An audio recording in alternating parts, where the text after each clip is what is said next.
Let's talk about something really frustrating.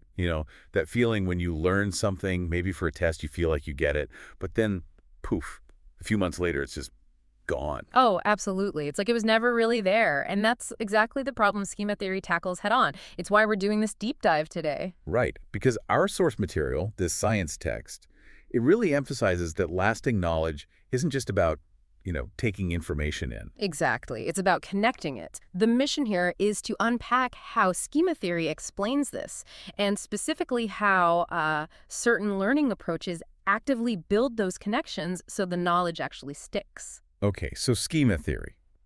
It posits our knowledge isn't just floating around randomly, but organized into these things called schemata. Schemata, yeah. Think of them like mental frameworks or blueprints, maybe, not just file folders, because they're more active than that.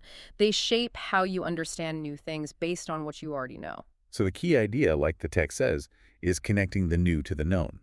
If you can't link new info to an existing schema, Then it just doesn't anchor properly. It stays isolated, fragile, and, well, that's why you forget it so easily. It's basically useless knowledge at that point, inert. that makes sense. It's Eh, not just about getting the facts, it's about uh, getting them to fit into your existing mental map. Precisely. And that fitting in process, that integration, it often takes effort. It's not passive. Which brings us to how a platform, like the one described in our source, can actually help with this. It's not just presenting information, right? It's Yeah. actively prompting you. Yes, it actively facilitates the connection making. It has to. Otherwise, you just get that surface level understanding that fades away. And the source gives some great examples, like asking, how does this leadership theory relate to a manager you admire?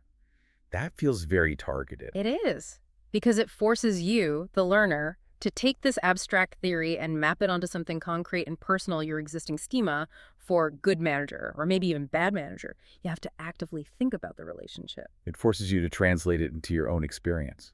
Exactly. And the other example does something similar. How is this historical event similar to a current event? So that's bridging time periods, connecting the past schema to the present one. Right. You're consciously weaving that new historical knowledge into your understanding of the world now. It's not just memorizing a date. You're mapping, reconciling. You're actually, sort of, updating your mental software. You're revising the structure itself. That's the perfect way to put it. You're revising the structure. And that's why the source says this makes the learning more meaningful and much harder to forget. It's been properly integrated. So the outcome isn't just remembering facts, it's building durable knowledge that's, like, ready to use. Exactly, because it's anchored within your existing frameworks, it's organized, it's accessible. When you encounter a situation in the real world where that knowledge is relevant, you can actually retrieve and apply it. It's not stuck in isolation. So pulling it all together, schema theory basically tells us that deep, lasting learning requires actively knitting new information into the fabric of what we already understand. It's the blueprint for making knowledge stick. Every new piece has to connect, has to find its place in the existing structure. Which leads to a pretty interesting question for you listening. Yeah, think about this.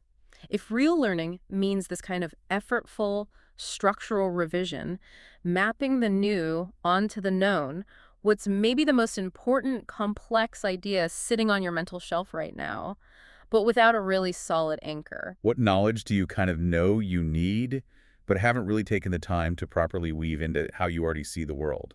Something to think about.